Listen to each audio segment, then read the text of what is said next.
Hey friends, I got a new project I'm going to dive into and I'm pretty excited about it. I bought these garden stakes. It is a 24-inch tall and only 3 inches wide. So it's a real tall, thin garden stake. And it's got a couple of extra posts that you screw on down here. And I'm going to make 2 of them. I am going to make them as address stakes for a couple of special people in my life, and I thought I would take you along on the learning journey, as I say. So I will post where I got these. You could probably get them at a variety of different suppliers. I don't know. The only marking that's on this is style number GSLR. I bought these at Ed Hoy. I'll post a link to that, but you might look at your local retailer or elsewhere. But it is a 24-inch tall garden stake, and tall and narrow and really cool. So I've already started my project. Fortunately, I have a kiln shelf that is 24 inches. And so from edge to edge, I've already cut 2 strips of Tecta that are 3 inches wide and 24 inches long. I've put them on my kiln paper. And now I'm going to start to cut a variety of pieces of glass that I'm going to build onto these.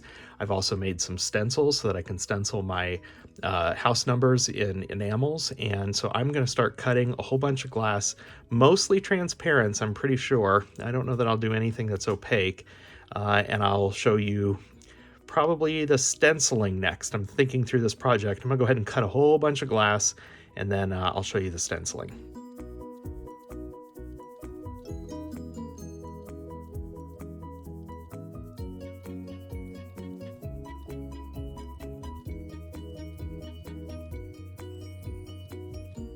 Okay, so I've got all of my pieces cut. I'm going to do black enameling for the address letters or address numbers. So for this one, I only need 3. So I've got 3 kind of lighter yellow and orange and medium amber, so that I can put the black on those, and I think they'll stand out well. On this one, I need 4. So I've done some the white streaky here. I've got a piece of opaline, or no, excuse me. I think. Oh, heck, now I've forgotten. I think one of them's opaline and one of them is translucent white. So and I've got 4 numbers, and so those 4 are gonna go in here. So I'm gonna get all of my pieces cleaned up. I'm gonna take some of them straight over to the kiln. And I think this would be a really cool project to do layering, to do, kind of stacks and stuff. But for this, I've got a separate idea. So I'm going very simple 3x3 straight cuts. I'm going to lay these out on the glass, and the pieces that I'm going to enamel, I will get cleaned up as well and get ready to enamel those.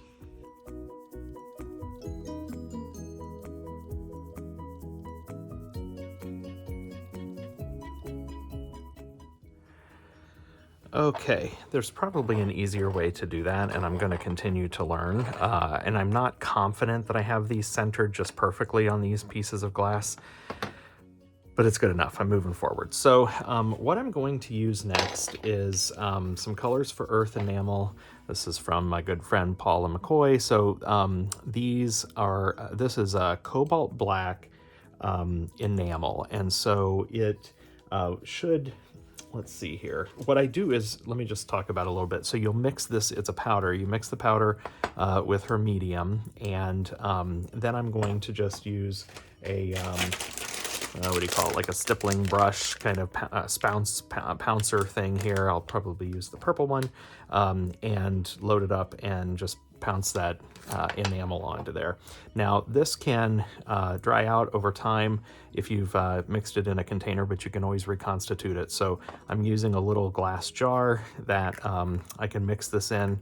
I've labeled the top of it with what's in here, and then in the future, if I need to use this again, it may be dried out, but I can just mix it up again with a little bit more medium and be good to go. So I'm going to put some of my powder in here. Let's see. Not really sure how much I need, so I'm just gonna kind of go for it. If I need more, I can always mix up more. And Paula's got great instructions, and so on this it says this is a full fuse and it'll get glossy, which is exactly what I want. And it says mix to a cream consistency for opaque coverage. So I'm going to start by adding a little of the medium in. I'll mix it up, can always add more. It's hard to take it out, so I'm going to mix this up with what I got. Basically, I want a cream consistency, so I'm thinking she means dairy cream. And so I'm gonna get this mixed up. So that's a little thicker, perhaps, than cream. So I'll add 1 drop more. I think that'll work. Let's try it.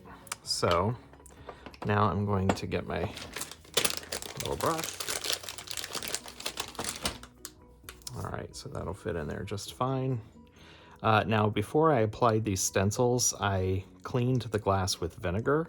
That's not actually on the instructions here, but I know I've talked with Paula, watched many of her videos. She's on YouTube, and I know vinegar is her preferred way to clean. All right, so I'm just going to pick this up and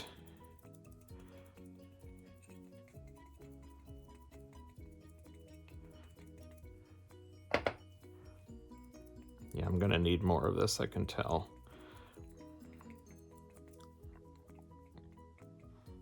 And I want opaque coverage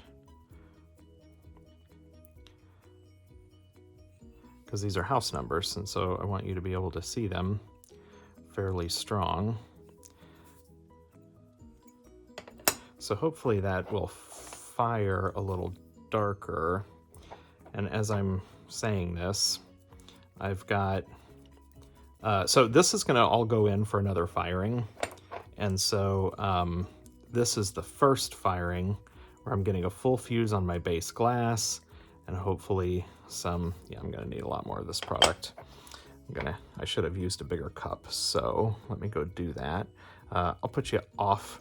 I'm gonna mix up in a bigger cup. What leftover I have, I'll pour into here, but I'm gonna get more of it so that I've got plenty to go here, and then I'll come back and show you when I'm done. Oh, what I was saying is I'm gonna do a full fuse on these first, and then it's gonna go back in for a second firing with a whole bunch of water jets and other elements and stuff.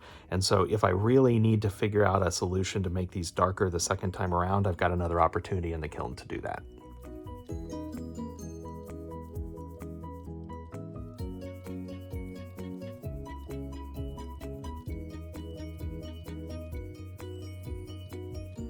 All right, here they are.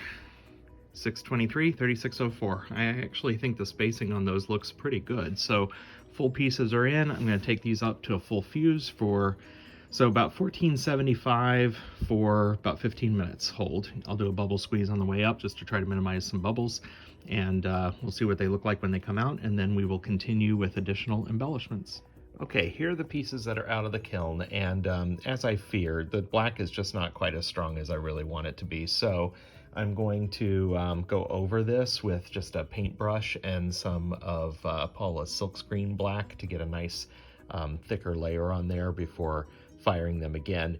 So I'm going to tack fuse a bunch of elements onto these anyway, and so I don't mind painting over them to go in for another round, so I'm going to do that. Now, there were, I have some of her designers, I have some color concentrates, there are a couple of other ways that I could have done this. I decided I had never played with the plain old enamel, and you know, maybe I didn't do it quite right, but I think it's a nice color. It's just not as dark as I really want for something that's meant to be seen from the road like that.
Okay, you saw me assemble those, and here they are going into the kiln. I have elements from all over, so a ton of water jet cuts from SS Glass Art. On Etsy, I'll drop a link. I have some pieces from Lori Moreno, which are Murrini or Millefiori. In many cases, I've smashed them. And so those are from Wilderness Glass. Also on Etsy, I'll drop the link. I have pieces from even Tabitha. I had these little peppermints that I thought would look cute on the tree, so those are from Tabitha at Tabitha's Glass Emporium. Tabitha also makes these beautiful Christmas flowers, poinsettias, and so I've got some of those on there. High cry factor on this. So I'm going to take this up to about 1375 for 10 minutes. I'm going to really hope that there aren't any jumps that happen, which can happen in a kiln load. I want a nice tack, almost contour fuse on these to keep the water jet shapes very crystal clear, but get everything adhered to this really well. Some of the glass, well, the base glass is 6 millimeters. And then I've got some 2 millimeter, 3 millimeter, and even kind of 6 millimeter pieces on here because I've got some of these dichroic blobs that I put on there. And then in some cases I've got things layered up a couple of times. So I'm going to anneal for, gosh, I don't know, probably 4 hours just to be, I'm gonna figure it out, but maybe even longer just to be extra safe because cry factor is high on these pieces. I put a lot of work into them and a lot of material into them, a lot of expensive pieces into this. Super excited to see how they turn out. This one is very Christmas themed just because my mom and dad are Santa and Mrs. Claus. If you're interested, here's a photo of my mom and dad. So they will have this out year round, I'm confident.